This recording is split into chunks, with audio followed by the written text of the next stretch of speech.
Hello दोस्तों, मेरा नाम है आकाश शुक्ला। आज की इस वीडियो में हम लोग system of linear equation discuss करने वाले हैं, जो गेट के और उससे रिलेटेड जो भी कॉम्पिटिटिव एग्जाम्स है बहुत इंपॉर्टेंट है।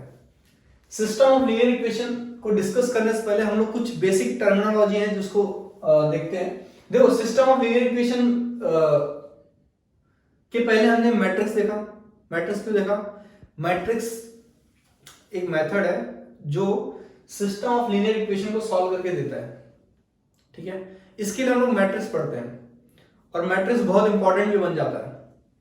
मैट्रिक्स इंपॉर्टेंट बन जाता है इसलिए क्योंकि system of linear equation important है। ठीक है, इसके लिए आप यहां से बहुत अच्छे से ध्यान देना। इसको बेसिक टर्मिनोलॉजी में क्या है, पहला होता है एक m और एक होता है n। इसको हम लोग जनरली जो m और n है वेरिएबल, ये हम लोग जनरली यूज करने वाले हैं। आगे जो भी क्वेश्चंस होंगे उसमें m क्या है, m नंबर ऑफ इक्वेशंस है, n है number of unknowns. Number of equation मतलब जैसे कि x 2x1 plus 2x plus 3y equals to 4, एक इक्वेशन हो गया, राइट। और वेरिएबल कितने हैं इसमें, x और y, दो वेरिएबल है। ठीक है, तो इस इक्वेशन में एक इक्वेशन था और दो वेरिएबल थे। तो m कितना था, 1 था, n कितना था, 2 था। तो m क्या बताएगा अपना, नंबर ऑफ इक्वेशन, n बताएगा नंबर ऑफ वेरिएबल्स और नंबर ऑफ अननोन्स। ठीक है, वेरिएबल्स और अननोन सेम है।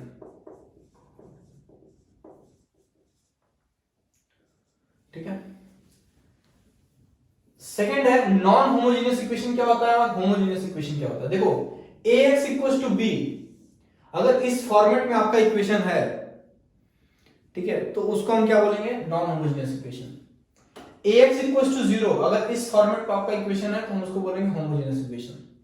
ये फॉर्मेट क्या है, हम जब क्वेश्चन डिस्कस करेंगे तब वहां पे हम लोग समझेंगे कि इस फॉर्मेट को कैसे डिनोट किया जाता है और कैसे लिखा जाता है। ठीक है, बट फिलहाल आप इतना समझ लीजिए, अगर ax equals to b matrix के फॉर्म में ऐसा है तो हम उसको बोलेंगे नॉन होमोजेनियस, और राइट हैंड साइड में अगर 0 है तो उसको हम बोलेंगे होमोजेनियस। सिंपल। थर्ड पॉइंट है ऑगमेंटेड मैट्रिक्स। ऑगमेंटेड मैट्रिक्स हम लोग जनरली बहुत यूज करेंगे, स्पेशली जब हम लोग नॉन होमोजेनियस इक्वेशन सॉल्व करेंगे तो। और ये जो ऑगमेंटेड मैट्रिक्स है सिर्फ नॉन होमोजेनियस इक्वेशन के लिए ही एग्जिस्ट करता है, होमोजेनियस के लिए नहीं करता। ठीक है, क्योंकि वहां पे b इक्वल्स टू 0 हो जाता है, तो यहाँ पे 0 लिखे कोई मतलब नहीं है। और होता क्या है, a स्लैश b, मतलब a, देखो जैसे अपने पास 2x plus 3y equals to 4 है, 3x plus minus 2y equals to 8 है, 8x minus 5y equals to minus 7 है। इसमें कितने इक्वेशन है, 3 इक्वेशन है, राइट। तो यहाँ पे m कितना है, 3 है। अननोन कितने हैं, x और y, सिर्फ दो ही अननोन है, तो n कितना है, 2 है। पहला। दूसरा क्या है, देखो ये नॉन होमोजेनियस, अगर मैं इसको बोलूं ax इक्वल्स टू b के फॉर्मेट में लिखूं इसको मैं, तो उसको मैं कैसा लिख सकता हूं, a में क्या क्या है, 2 है, 3 है, 3 है, माइनस 2 है, 8 है, माइनस 5 है। ठीक है, x में क्या है, या x है और y है, और b में क्या है, 4, 8, माइनस 7। ठीक है, तो a फाइनली मैंने किसको लिखा, ax इक्वल्स टू b के फॉर्मेट में लिख दिया इस इक्वेशन को। और ये इक्वेशन क्या है, नॉन होमोजेनियस इक्वेशन है। ठीक है, ये इक्वेशन क्या है, नॉन होमोजेनियस इक्वेशन है।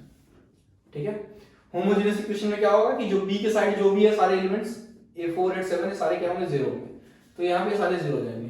तो अगर मैं इसका ऑगमेंटेड मैट्रिक्स लिखना चाहूं तो मैं इसको ऐसा लिखूंगा, 2, 3, 3, माइनस 2, 8, माइनस 5, लाइन 4, 8, माइनस 7। ठीक है, ये क्या है, ऑगमेंटेड मैट्रिक्स है, किसका, इस इक्वेशन का। ठीक है, उसके बाद सॉल्यूशन, एक सॉल्यूशन करके टर्म जो होगा क्वेश्चंस में नॉर्मली यूज होगा, वो क्या होता है, द वैल्यूज ऑफ x।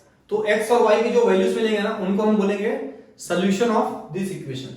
ठीक है, x और y के जो वैल्यूज मिलेंगे वही यहाँ पे लिखा है, solution is nothing but the values of x। और इस x, ax क्या है, एक वेक्टर है जिसमें क्या होंगे, वेरिएबल्स होंगे, मतलब अननोन्स होंगे। ठीक है, ये सारे वेरिएबल्स जो भी x और y z के वैल्यू मिलेंगे वो सारे अपने देखो यहाँ पे जो भी एक्स और वाई का वैल्यू मिलेगा ना वो क्या करेगा, इस इक्वेशन को सेटिस्फाई करेगा, सिंपल। ठीक है, फिर चाहे वो इक्वेशन होमोजीनियस हो चाहे नॉन होमोजीनियस हो।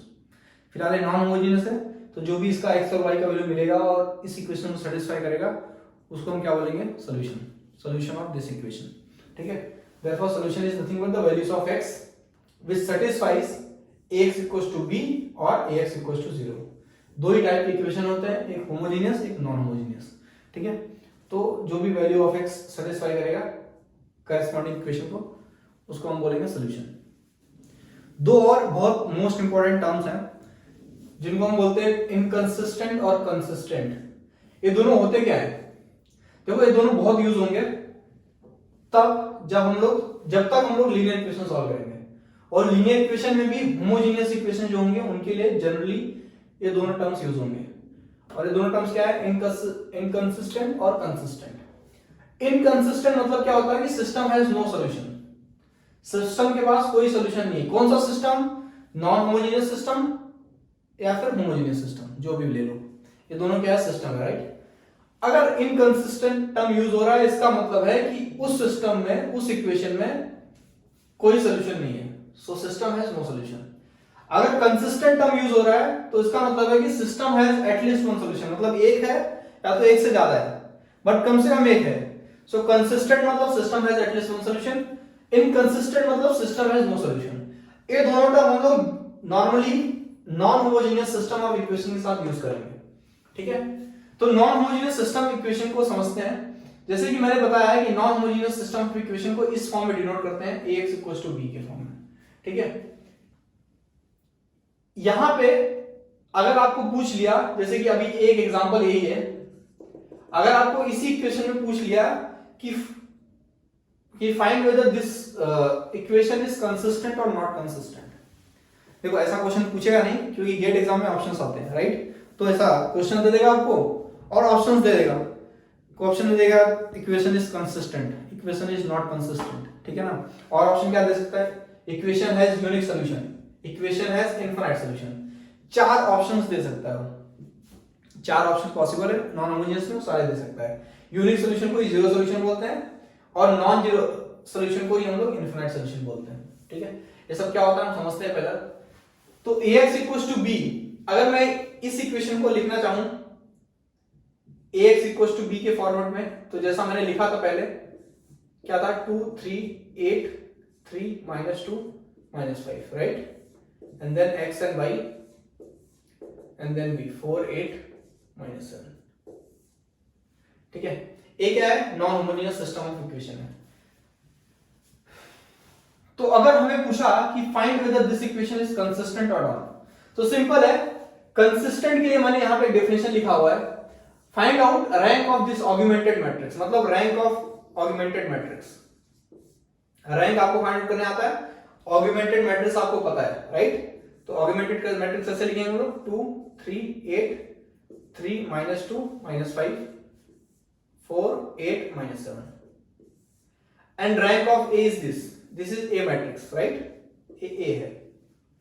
If rank of augmented matrix is equal to rank of A, अगर इसका रैंक 2 है तो इसका भी रैंक 2 है, मतलब दोनों का रैंक अगर सेम है तो हम बोलेंगे कि ये जो सिस्टम है एक कंसिस्टेंट है, ये जो सिस्टम ऑफ इक्वेशन है ये क्या है, कंसिस्टेंट है। So whenever rank of A augmented matrix a/b is equal to rank of A, then we say this system of equation is consistent. और अगर ये दोनों सेम नहीं है तो हम क्या बोलेंगे उसको, इनकंसिस्टेंट, सिंपल। तो अगर कंसिस्टेंट है, ठीक है, अगर कंसिस्टेंट है, देखो कंसिस्टेंसी और इनकंसिस्टेंसी ये दोनों पे, ये दोनों जो टाइप है उस पर डिपेंड नहीं करते।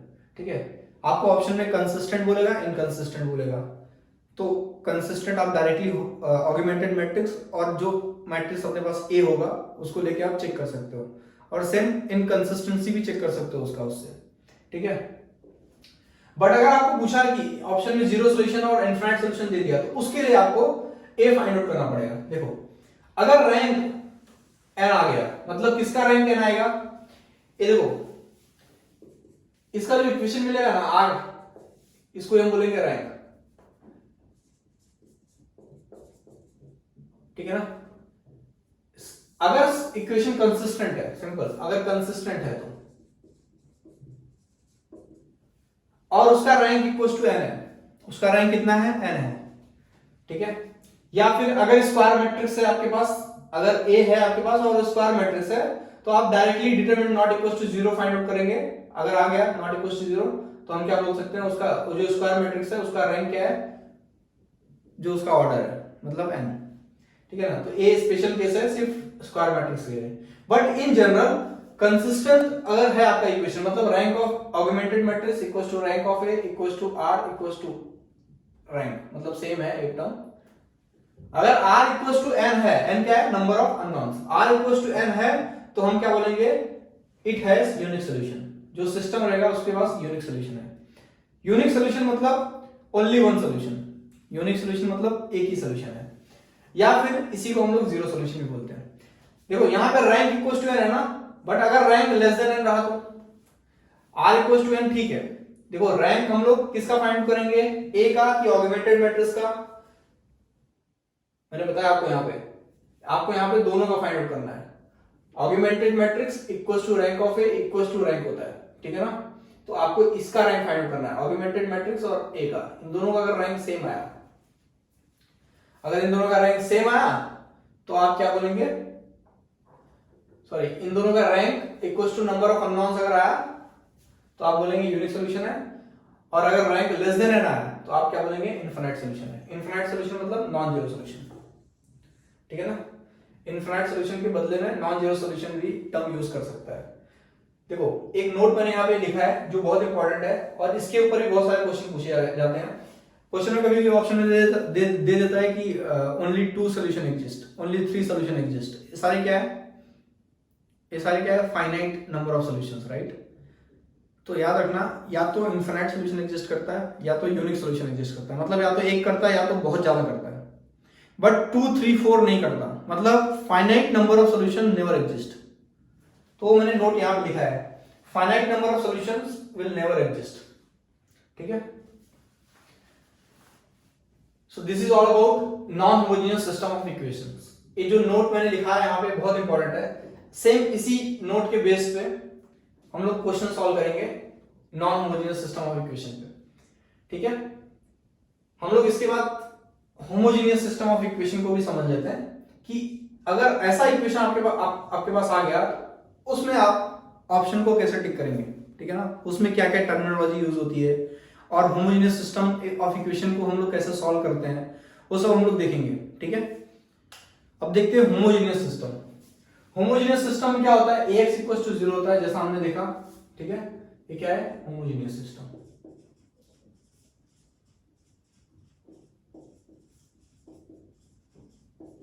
और इस होमोजेनियस सिस्टम में जनरली जो भी क्वेश्चंस आएंगे होमोजेनियस सिस्टम से रिलेटेड, उसमें कंसिस्टेंट और इनकंसिस्टेंट टर्म यूज नहीं किया रहेगा, और अगर यूज किया रहेगा तो आप उसको इग्नोर कर सकते हो, अगर ऑप्शन में है तो उसको एलिमिनेट कर सकते हो, ठीक है, क्योंकि ये दोनों टर्म्स इससे रिलेटेड नहीं है, ठीक है ना। इनकंसिस्टेंट मतलब क्या होता है कि rank of augmented matrix is not equal to rank of A, मतलब system has no solution, right. तो ये ऑगमेंटेड मैट्रिक्स तो यहां पे बनता ही नहीं ना, ऑगमेंटेड मैट्रिक्स में बी जो होता है 0 होता है, ठीक है। इसके लिए कंसिस्टेंट टर्म यूज हो सकता है, क्योंकि वहां पे बी 0 होता है, therefore rank of A will always be equal to rank of A. तो बी 0 हो जाएगा ना, तो यहां पे बचेगा रैंक ऑफ ए, और यहां पे भी rank of A, so rank of A will always be equal to rank of A, ठीक है। बी 0 हो गया, तो जब देखो कंसिस्टेंट तो ऑलवेज होता है homogeneous system of equation, but वहां पे बी का जो टर्म होता है वो 0 होता है, तो यहां पे इसके लिए एक नोट बनता है।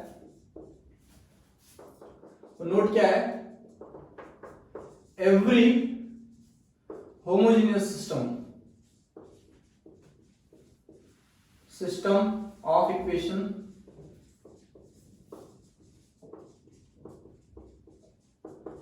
is always consistent, is always consistent, inconsistent वाली बात नहीं आएगी, हमेशा कंसिस्टेंट रहेगा विथ इट्स, एक नया टर्म यूज होता है इसके साथ, वो होता है trivial solution,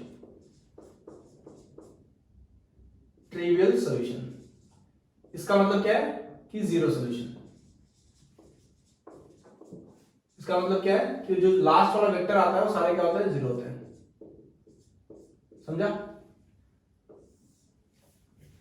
So every homogeneous system of linear equation is always consistent with its trivial solution और zero solution। ठीक है, इनकंसिस्टेंट वाली बात नहीं आएगी, कंसिस्टेंट पे ही रहेगा हमेशा होमोजेनियस सिस्टम।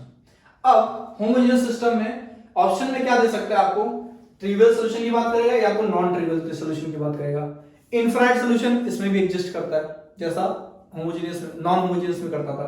ठीक है, तो वो सब कब कब करता है हम देखते हैं। उसके पहले मैं आपको ये बता दूं कि जो इसके अंदर जो भी डिसीजन होगा ट्रिवियल सॉल्यूशन इनफाइनाइट सॉल्यूशन को लेके, वो सारा बेस्ड होगा एम और एन पे। एम होता है नंबर ऑफ इक्वेशन, एन होता है नंबर ऑफ अननोन्स और वेरिएबल्स, जो हमने ऑलरेडी डिस्कस कर लिया है।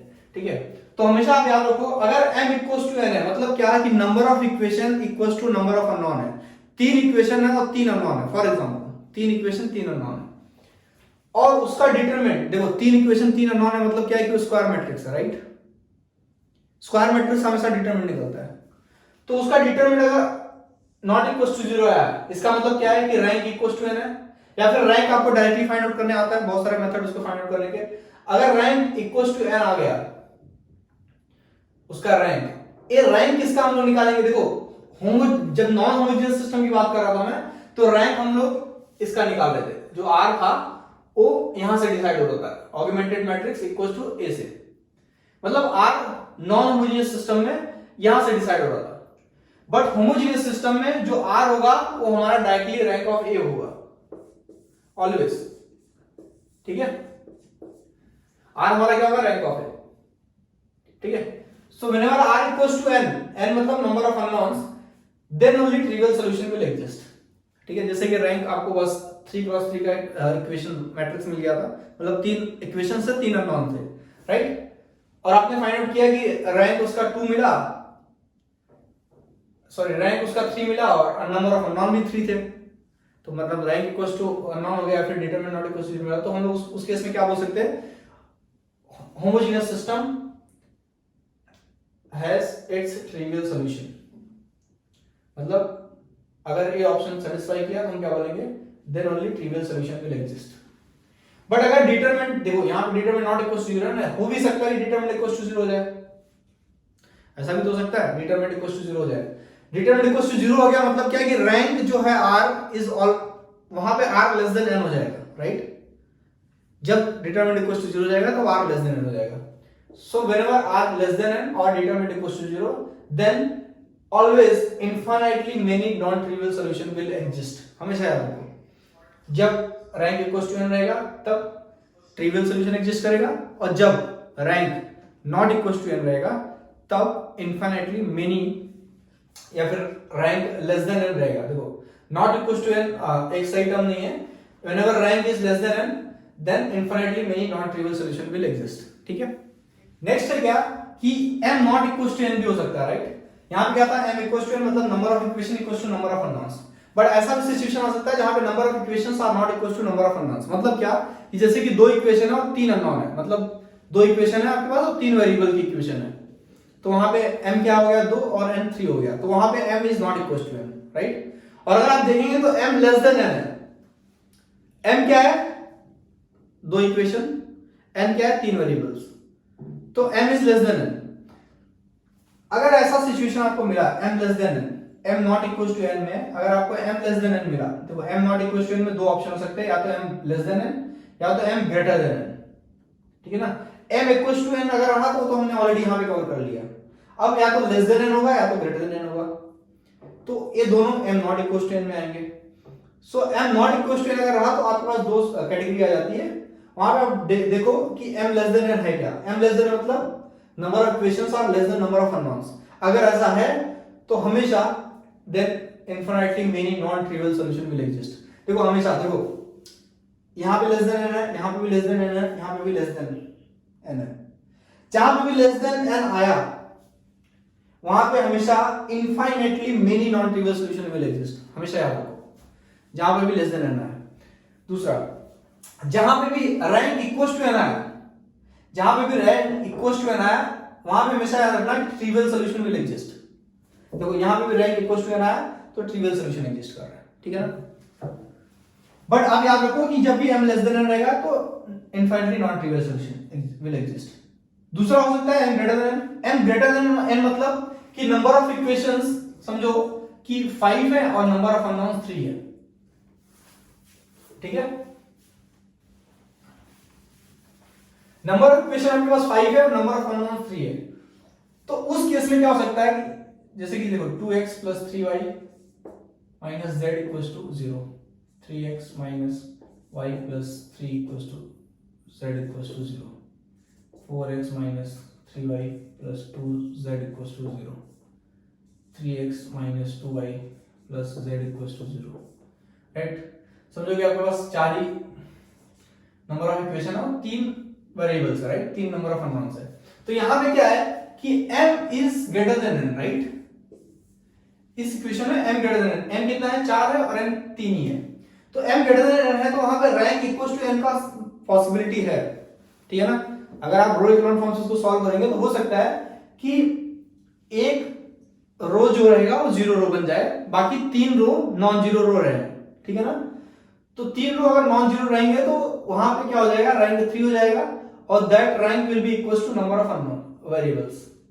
तो उस केस में r इक्वल टू n हो जाएगा और वहां पे क्या हो जाएगा, only trivial solution will exist.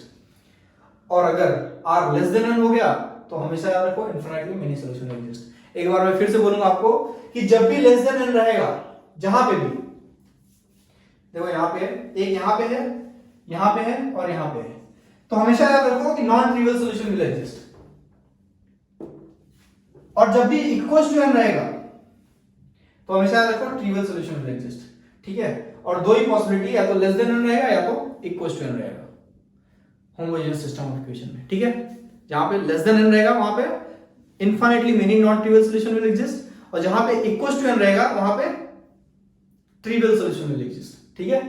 तो हमने पूरा देख लिया होमोजेनियस सिस्टम ऑफ इक्वेशन क्या होता है, क्या क्या टर्मिनोलॉजी है उसमें, और इसको सॉल्व कैसे करने का हम लोग नेक्स्ट वीडियो में अच्छे से डिस्कस करेंगे और कुछ गेट के क्वेश्चंस को लेके डिस्कस करेंगे, जिससे हमें समझ में आ जाएगा कि क्वेश्चंस किस टाइप के पूछे जाते हैं और कैसे उनको सॉल्व करने का इजी वे में, ठीक है। आज हमने होमोजेनियस सिस्टम ऑफ इक्वेशन और non homogeneous system of equation को बहुत अच्छे से समझा, उसके कॉन्सेप्ट को समझा, ठीक है। ये कॉन्सेप्ट बहुत इंपॉर्टेंट है, आप प्लीज इस वीडियो को अच्छे से देखिएगा सो दैट आपको नेक्स्ट वीडियो में जो क्वेश्चंस हम सॉल्व करेंगे वो आपको बहुत अच्छे से समझ जाए, ठीक है। Thank you.